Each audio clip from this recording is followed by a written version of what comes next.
Hai hai hai, Assalamualaikum semuanya teman-teman. Apa kabarnya hari ini? Kita hari ini akan melanjutkan pembahasan materi sejarah kita. Yang kemarin-kemarin itu kita ngebahas tentang perubahan sosial, itu part pertama. Dan sekarang kita juga akan loncat lagi ngebahas tentang revolusi teknologi abad ke-20 di Indonesia dan dunia. Dan ini aku baru buat part pertama. Untuk teman-teman jangan lupa klik tombol subscribe-nya dulu sebelum lanjut ke video selanjutnya. Oke, untuk pertama-tama aku bahas dulu mengenai perkembangan iptek. Di sini aku buat denahnya. Perkembangan iptek meliputi, di sini kita bahasnya Indonesia dengan dunia. Indonesia itu meliputi lagi kemajuan iptek di bidang informasi, komunikasi, transportasi, dan industri. Terus yang kedua itu kemudian kita bahas tadi karena ada kemajuan, ada revolusi, dan ada teknologi persenjataan. Yang ke dunianya itu lebih ke teknologi persenjataan meliputi Perang Dunia Kedua dan Perang Dingin. Kemudian di sini juga kita akan membahas tentang revolusi hijau. Itu mencakup masalah pangan dan pertumbuhan penduduk.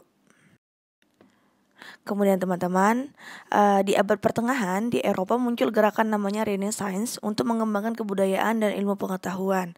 Gerakan Renaissance mendorong perkembangan iptek.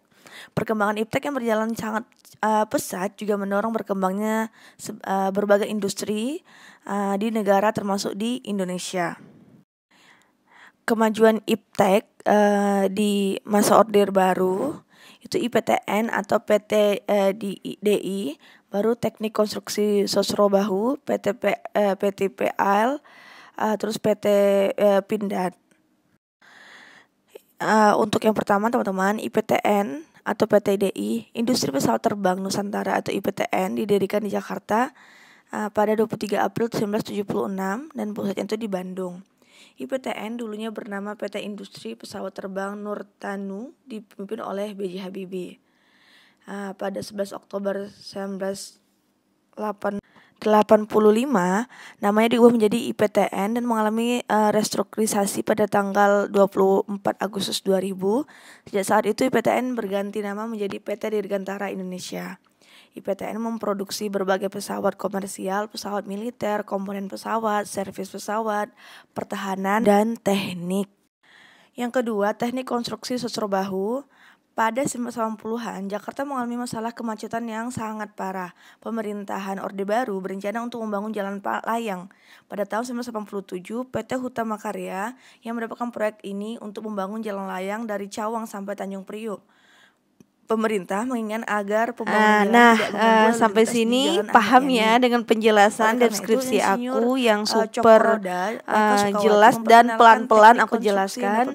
Semoga kalian tidak tambah bingung ya teman-teman. Teknik ini disebut dengan landasan putar bebas hambatan atau LPBH, tetapi Presiden Soeharto menyebut dengan Sosro Bahu yang diambil dari cerita Mahabharata.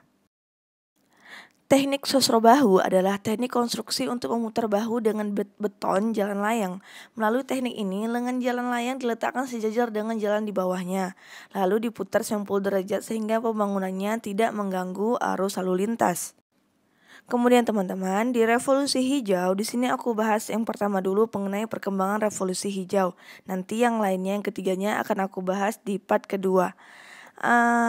Untuk perkembangan revolusi hijau, kita bahas dulu revolusi hijau itu apa, yaitu suatu revolusi produksi biji-bijian dan hasil penemuan-penemuan ilmiah berupa benih unggul baru dari berbagai varietas gandum, padi, dan jagung yang mengakibatkan tingginya hasil panen komoditas tersebut.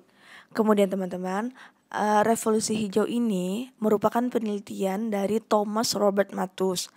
Di Perang Dunia Pertama membawa akibat hancurnya lahan pertanian di Eropa.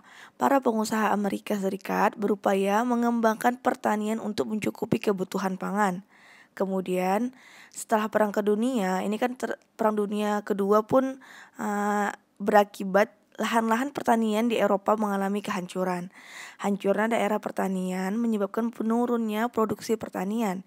Oleh karena itu, berbagai upaya untuk meningkatkan pertanian melalui pembukaan lahan pertanian baru, mekanisasi pertanian, penggunaan pupuk, dan mencari metode yang tepat untuk memberantas hama tanaman. Oke, gitu teman-teman.